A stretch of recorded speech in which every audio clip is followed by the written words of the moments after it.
एक समय की बात है, एक छोटा सा लड़का था जिसका नाम था अहमद। अहमद को पुरानी चीजें ढूंढना बहुत पसंद था।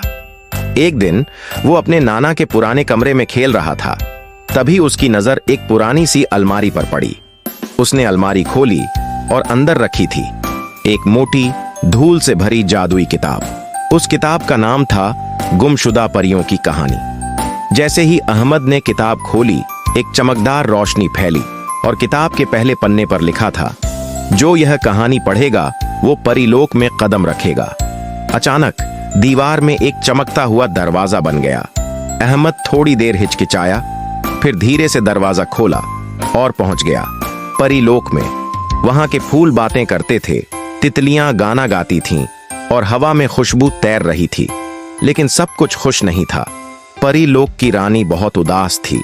उसने अहमद को बताया कि कुछ परियां पृथ्वी पर खो गई हैं और उन्हें वापस लाने के लिए किसी इंसान की मदद चाहिए। अहमद ने हिम्मत दिखाई और एक जादुई नक्शे की मदद से धरती पर गया। वहां उसने एक एक कर सब परियों को ढूंढ निकाला।